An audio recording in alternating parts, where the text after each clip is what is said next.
สุดท้ายทางบ้านเพิ่นก็บ่รับนั่นแหละเนาะเพราะว่าเป็นหยังจังบ่รับเนาะแบบว่าทางน้องเพิ่นน่ะเคยมีประวัติบ่ดีมาก่อนพี่น้องเนาะอาจจะว่าแล้วก็เป็นเพิ่นเอิ้นว่าจังไดนะตีนสัตว์มือยาวบ่เพิ่นเอิ้นน่ะ ประมาณนี้แหละเนาะคนบ่เคยมีอยู่มีกินสินะพี่น้องเนาะแล้วก็ทางบ้านทางเมืองบ่เคยยอมรับ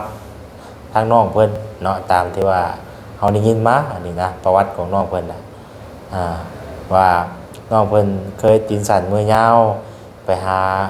ลักแนวอยู่ในกินอยู่เถียงไห้เถียงนาเขาเจ้าว่าซั่นนะแล้วบัดนี้เหตุผลเป็นหยังน้องจังลักก็ย้อนว่าบ่มีกินน้องเพิ่นบ่มีไผนะบ่มีหม่องเพิ่งบ่มีหม่องพาบ่มีพ่อบ่มีแม่มีแต่ตัวคนเดียว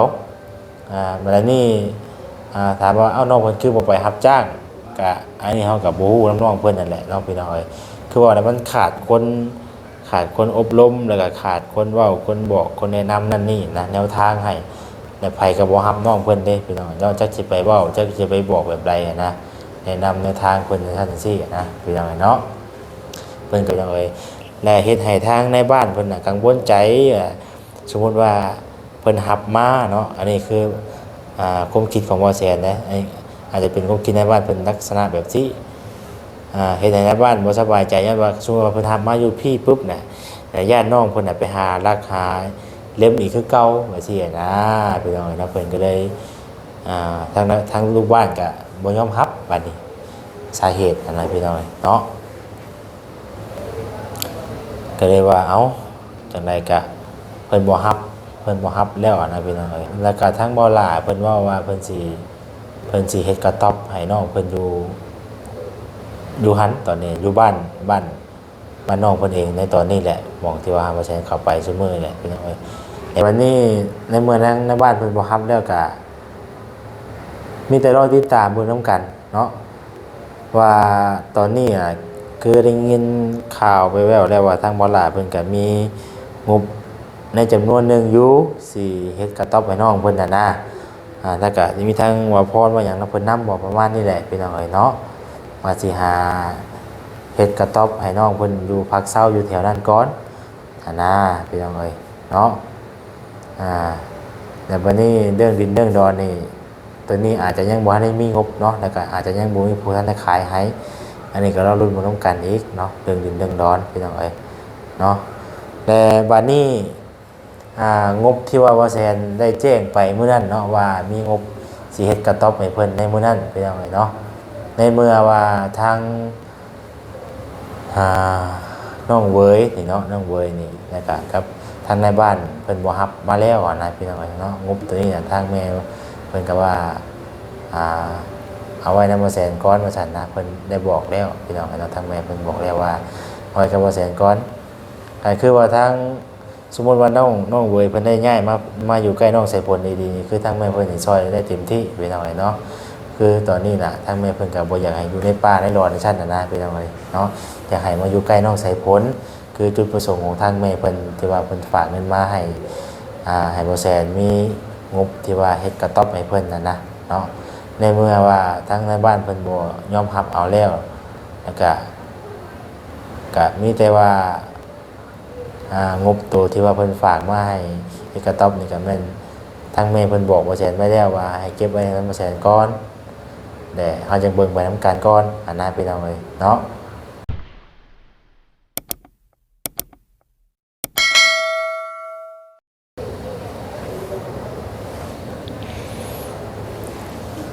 สบายดีเด้อสบายดีพ่อแม่พี่น้อง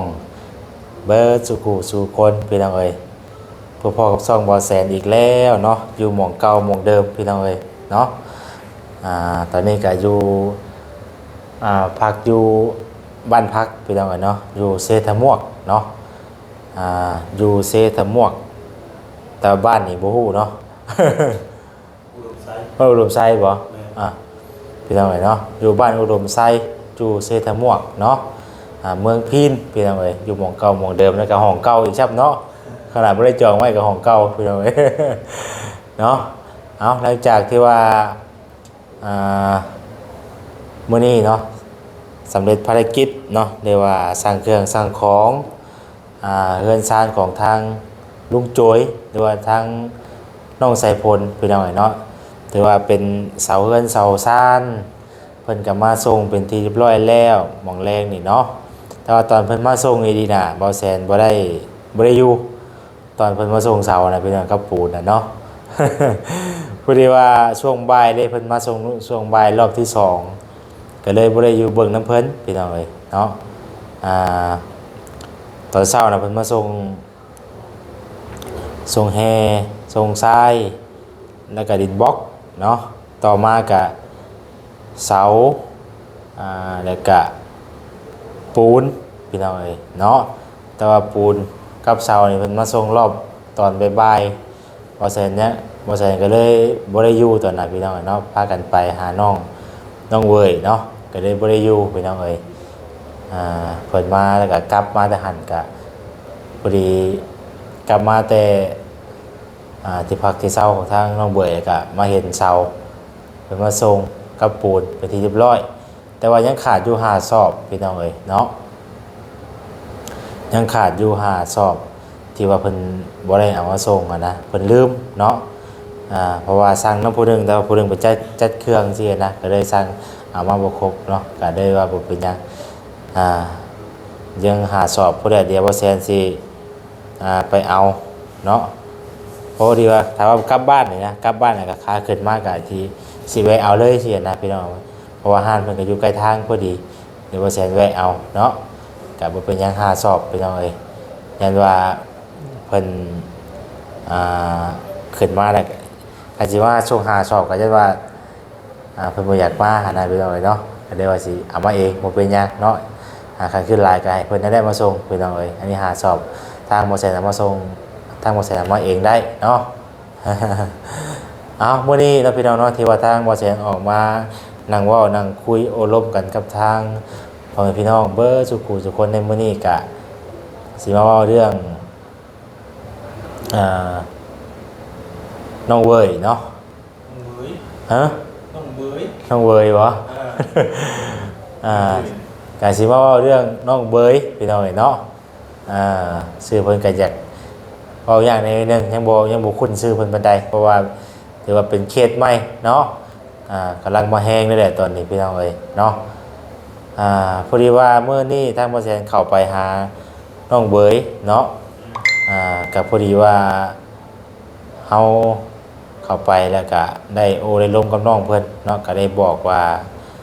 เรื่องเฮาสิอยากได้เพิ่นมาบ่ว่าอยากได้ดอกเนาะอยากให้เพิ่นน่ะมาอยู่บ้านน้องไสพลอันนั้นพี่น้องเอ้ยเนาะเฮาก็ถามเรื่องในบุงในบ้านเนาะโทรถามนะพี่น้องเอ้ยเนาะว่าทางบ้านเพิ่นทางลูกบ้านเพิ่นสิรับบ่หรือว่าจังใดสินะทางบ่แซนก็โทรถามโทรหยังเพิ่นอยู่พี่น้องเอ้ยเนาะแต่ว่าโทรหาหม่องตอนบ่ายนั่นนะบ่แซนโทรหาตอนบ่ายพี่น้องเอ้ยเนาะโทรหาตอนบ่ายช่วงประมาณ2โมงปลายๆนี่แหละเกือบ3โมงนี่แหละบ่แซนโทรไปหาเพิ่นเนาะโทรไปหาเพิ่นทางในบ้านเพิ่นบอกว่าเพิ่นสิโอลมหรือว่ารวมกันก่อนว่าซั่นนะกับลูกบ้านแล้วก็มีผู้สูงกว่าเพิ่นอีกว่าซั่นนะเนาะว่าสิรับเอาคนบุคคลนี้มาดูบ้านนำได้บ่หรือว่าอยู่ใกล้ลุงจุ๋ยได้บ่หั่นนะพี่น้องเอ้ยเนาะเพราะฉะนั้นก็โทรไปตอนแรงประมาณตอนช่วงบ่ายๆหั่นแหละวันนี้เพิ่นก็บ่แซงก็เลยบอกว่ามื้ออื่นหรือว่ามื้ออื่นนี่แหละให้คำตอบหน่อยเด้อว่าซั่นนะนึงก็ว่าโดยว่าซั่นพี่น้องเอ้ยพอแซงก็ยังบ่ทันได้คำตอบว่าก็ว่าสิรอเบิ่งก่อนอีกแหละเนาะรอฟังคำตอบก็รอรุ่นเบิ่งนำกันนั่นแหละว่าเพิ่นสิตอบเฮามาแบบใดสินะพี่น้องเอ้ยเนาะบัดนี้พอแซงเข้าไปหาทางน้องเวยบัดนี้เนาะเข้าไปหาทางน้องเวยปึ๊บก็ตอนแรงมาเนาะตอนช่วงแรงประมาณ 3-4 โมงหรือว่า5โมงนี่แหละเนาะทางวาลาเพิ่นออกมาแต่นอกเนาะมาแต่ตลาดจุดชุมเพิ่นก็พอน้องเบยเพิ่นก็ออกไปนํกันมื้อนี้นะเนาะพอดีว่าทางบ่แซนเข้าไปก็ทางน้องเบยเพิ่นมาก่อนจังว่าเพิ่นเห็นเพิ่นเว้าสู่ฟังว่าพารถน้อง รถเบาหลาน่ะล่มว่าซั่นนะพี่น้องเอ้ยเนาะพอดีคอเบี้ยวไปได้เติบว่าซั่นแต่เพิ่นก็ฮักขึ้นมาบ่ได้ขี่มาได้อะนะเนาะทางน้องเวยนะพี่น้องเอ้ยเนาะแต่ก็มันบ่ได้มีหยังฮักหยังเพดอกพี่น้องเอ้ยเนาะเจือกกินทรายเนาะ อ่าแล้ววันนี้ตอนแรงทางเบาหลาเพิ่นมาเพิ่นว่าในบ้านโทรหาเพิ่นแล้วว่าซั่นประมาณช่วง 3-4 โมงนะเนาะว่าเพิ่นบ่รับว่าซั่นเนาะก็เลยว่าเอ้าคืองงว่าซั่นก็ได้ว่าโทรว่าซั่นตอนว่าซั่นโทรไปหาว่ารวมกันก่อนว่าซั่นมื้ออื่นเช้าจังสิให้คำตอบเด้อว่าซั่นนะสมมุติว่ามื้ออื่นเช้ามาปุ๊บนี่เพิ่นสิให้เฮารอตอนแลงนะบัดนี้ครับว่าเพิ่นรวมกันดีๆนะพี่น้องเอ้ยเนาะเฮาถามแต่ก็มีแต่ว่ามื้ออื่นเด้อนะบ่ให้คำตอบจักเทื่อพี่น้องเอ้ยเนาะถามมื้อนี้ก็ว่าเป็นมื้ออื่นถามมื้ออื่นก็ว่าเป็นมื้อฮื้ออีกมื้ออื่นมื้อเรื่อยๆสินะเนาะอ้าวก็เลยว่าวันนี้เพิ่นว่าสรุปแล้วก็เพิ่นบ่รับอันใดพี่น้องเอ้ยเนาะอันนี้เว้าเรื่องสู่ฟังเนาะสรุปแล้วทางบ้านเพิ่นก็บ่รับอันใดเนาะเพราะว่าเป็นหยังจังบ่รับเนาะแบบว่าทางน้องเพิ่นน่ะเคยมีประวัติบ่ดีมาก่อนพี่น้องเนาะอาจจะว่าแล้วก็เป็นเพิ่นเอิ้นว่าจังไดนะตีนสันมือยาวบ่เพิ่นเอิ้นน่ะ ประมาณนี้แหละเนาะคนบ่เคยมีอยู่มีกินสินะพี่น้องเนาะแล้วก็ทางบ้านทางเมืองบ่เคยยอมรับ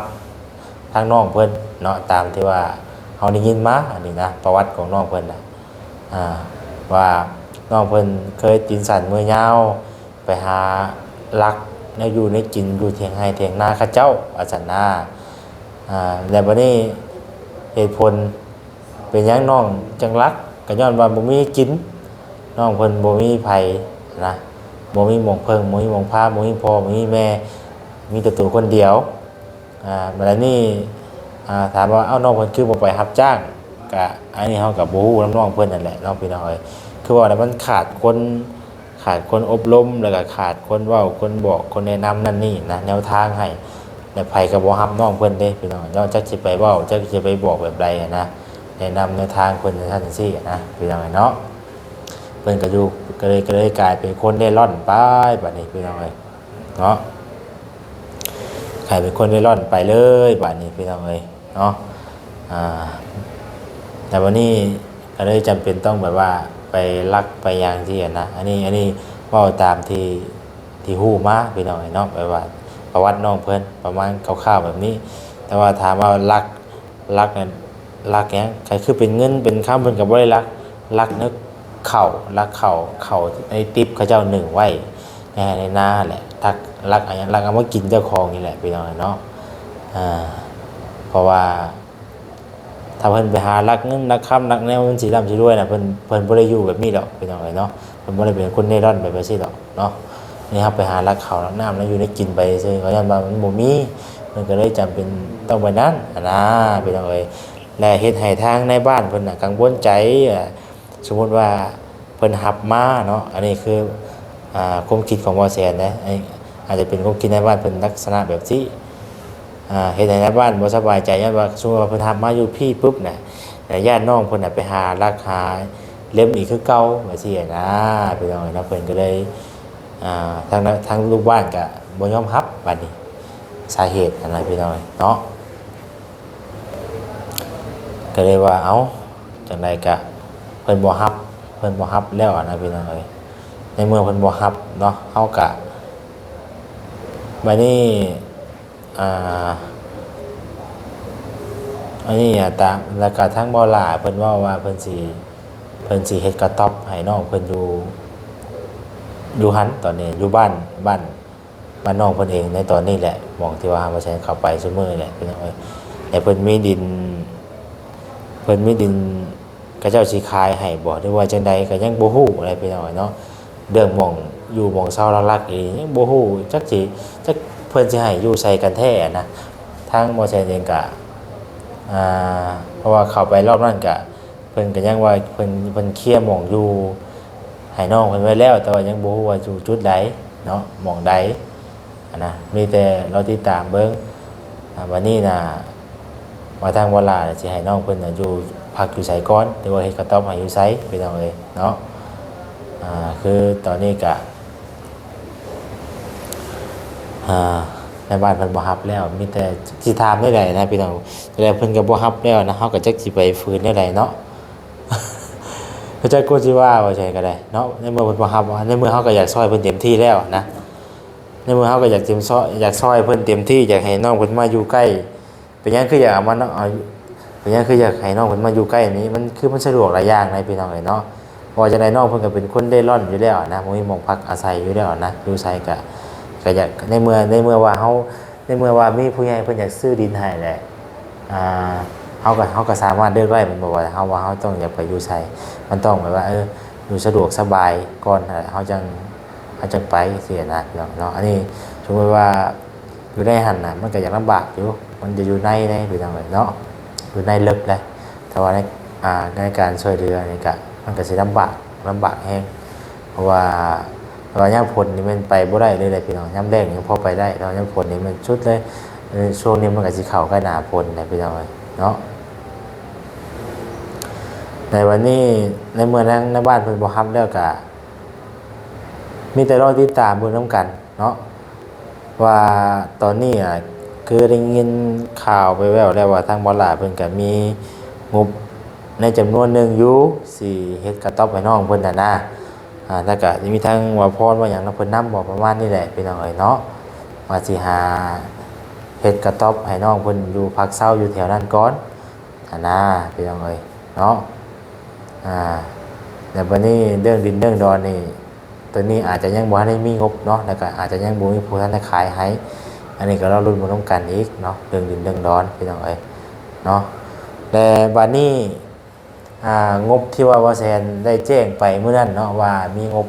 สิเฮ็ดกระต๊อบให้เพิ่นในมื้อนั้นพี่น้องเอ้ยเนาะในเมื่อว่าทางอ่าน้องเวยนี่เนาะน้องเวยนี่แล้วก็กับ ทางในบ้านเพิ่นบ่รับมาแล้วนะพี่น้องเนาะงบตัวนี้ทางแม่เพิ่นก็ว่าเอาไว้นำบ่แสนก้อนว่าซั่นนะเพิ่นได้บอกแล้วพี่น้องเนาะทางแม่เพิ่นบอกแล้วว่าเอาไว้กับบ่แสนก้อนก็คือว่าทางสมมุติว่าน้องเวยเพิ่นได้ย้ายมาอยู่ใกล้น้องสายฝนดีๆคือทางแม่เพิ่นนี่ช่วยได้เต็มที่พี่น้องเนาะคือตอนนี้น่ะทางแม่เพิ่นก็บ่อยากให้อยู่ในป่าในรอในชั้นนะพี่น้องเนาะอยากให้มาอยู่ใกล้น้องสายฝน คือจุดประสงค์ของทางแม่เพิ่นที่ว่าเพิ่นฝากเงินมาให้บ่แซนมีงบที่ว่าเฮ็ดกระต๊อบให้เพิ่นนะเนาะในเมื่อว่าทางในบ้านเพิ่นบ่ยอมรับเอาแล้วแล้วก็มีแต่ว่างบตัวที่ว่าเพิ่นฝากมาให้เฮ็ดกระต๊อบนี่ก็แม่นทางแม่เพิ่นบอกบ่แซนไว้แล้วว่าให้เก็บไว้นำบ่แซนก่อนแต่เฮาจังเบิ่งไปนำกันก่อนอันนั้นพี่น้องเอ้ยเนาะคือเพราะว่าทางบ่ล่าเพิ่นก็แจ้งงบอยู่แล้วว่ามีเพิ่นก็สิเฮ็ดกระต๊อบให้แค่ว่าบ่มีเงินซื้อที่ชื่อทางสินะเนาะในส่วนเฮ็ดกระตุ้งกระต๊อบเพิ่นก็คือสิเฮ็ดไปได้อยู่พี่น้องเอ้ยเนาะตอนแรกนะว่าอยากให้เพิ่นมาอยู่พี่แหละแล้วเฮาสิเฮ็ดกระต๊อบดีๆให้ว่าซั่นนะพี่น้องเอ้ยในเมื่อเพิ่นบ่มาแล้วก็มีแต่เราฟังไปเนาะเขาก็อยากซอยเพิ่นชุดๆอยู่แต่ว่าเพิ่นมันยากอันไหนไปเนาะมันยุ่งยากหลายอย่างหลายแนวเนาะจักสิว่าได้ว่าโอ้คือว่าแซนว่าเนี่ยเนาะพี่น้องเนาะติดตามเบิ่งนำกันแล้วก็มื้อนี้ทางบ่แซนสิให้สร้างเพิ่นเข้ามาเคิงเสาเฮือนน้องสายฝนมื้อนี้เฮามาแล้วก็แม่นดำเนินการไปได้แหละพี่น้องเนาะเฮาก็ในเมื่อเสามาแล้วก็เพื่อบ่เป็นการเสียเวลาก็เฮ็ดเลยลงมือเฮ็ดเลยเนาะเพื่อน้องสายฝนนะพี่น้องเอ้ยเนาะถ้าว่าท่านใดที่ว่าอยากสมทบมาก็ยินดีพี่น้องเอ้ยทางใดก็ได้เนาะเรื่องเฮือนเรื่องชานของทางน้องสายฝนนี่แหละเนาะพี่น้องเอ้ยแต่วันนี้เดี๋ยวบ่แซนสิลองโทรไปหาในบ้านเพิ่นอีกเทื่อนึงก่อนเนาะว่าเพิ่นสิว่าได้ใดนะขออนุญาตอีกบาทนึงเนาะพี่น้องเนาะแล้วก็สิโทรไปหาทั้งสร้างไฟอีกนี่เป็นจังไดไฟคือมันจะดีแท้ เนาะโอ้จ่ายเงินไปแล้วมันจะดีเนาะสร้างไฟเฮาก็นั่งออกมาแต่คือว่าเพิ่นก็ว่าอันประมาณเดือนนึงเนาะเราฟังเพิ่นเบิ่งเป็นจังไดลองโทรเบิ่งก่อนว่าเพิ่นสิรับบ่เพิ่นบ่รับเลยก็เดี๋ยวไปพี่น้องเนาะเฮาก็ จักสิว่าได้สี่ทุ่มแล้วนะก็จะว่าดิเบิ่งลองโทรหาในบ้านก่อนขออนุญาตอีกแป๊บนึงเนาะถ้าฟังนำกันไปต้องเลยเนาะ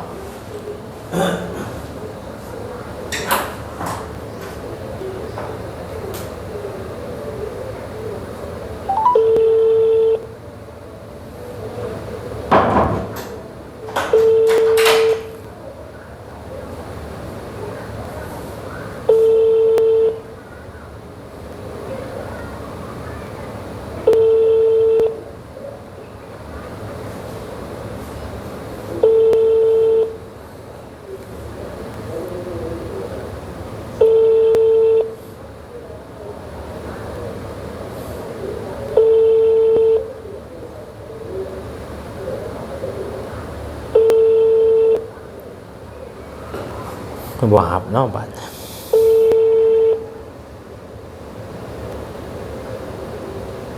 ขออภัยเบอร์ที่ท่านโทรหาบ่มีคนทักสายกรุณาลองใหม่อีกครั้ง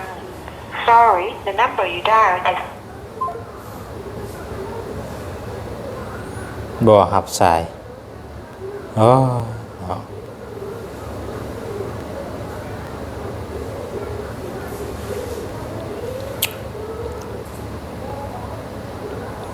คือบ่ฮับสายเนาะ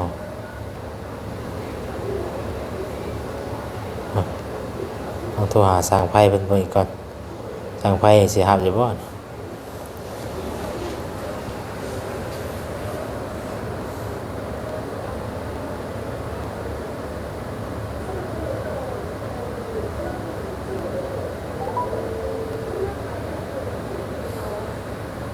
บ่ต้องจอยบ่เนาะบ่ต้องจอย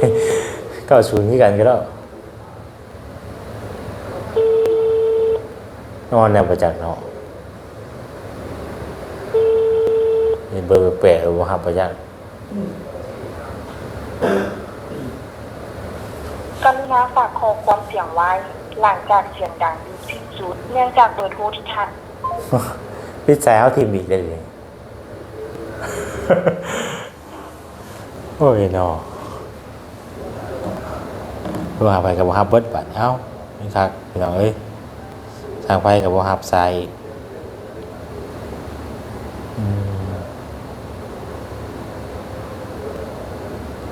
9:30เพิ่นบ่ทันนอนเนาะนอนทำนี่เนาะมื้อ4 ทุ่ม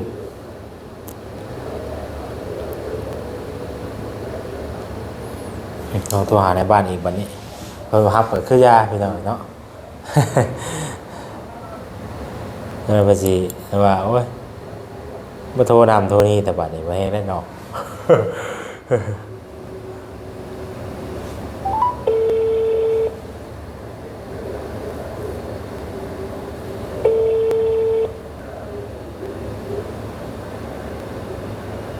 มาแซงก็เริ่มจากนอนในตาแรงเลยพี่น้องเอ้ยน่าโทรหาเพิ่นเนาะเลิกเลย 3 ทุ่มบ่ายเลยนี่นะ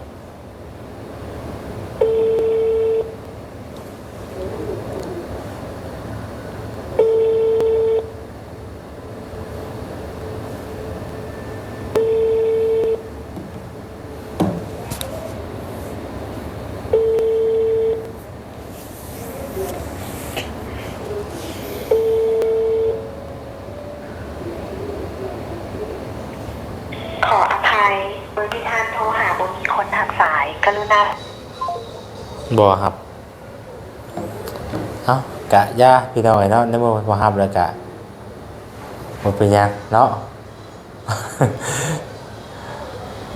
ในเมื่อฮับก็ฮู้คำตอบเลยเด้พี่น้องว่าเพิ่นเป็นได้ใดเนาะเพิ่นบ่ฮับแล้วก็ยาเอ้าเนาะก็สิบ่ได้เว้ายาวเลยพี่น้องเอ้ยสำหรับทางบ่แซ่นสิได้ลำลาไปก่อนเด้อสิได้อาบน้ำอาบในแล้วก็พักผ่อนมื้อเช้าจังว่ากันใหม่เนาะเดี๋ยวจะให้ทางลุงจวยเพิ่นเดี๋ยวแชทบอกน้องใส่พลเพิ่นให้โทรบอกสร้างเพิ่นมาเขิงเงินมื้อเนาะโอเคพี่น้องเนาะสำหรับคลิปนี้ลำลาไปก่อนแล้วสบายดีเด้อพี่น้องเด้อผิดพลาดประการใดก็ขอโทษขออภัยหลายๆพี่น้องเอ้ยเนาะ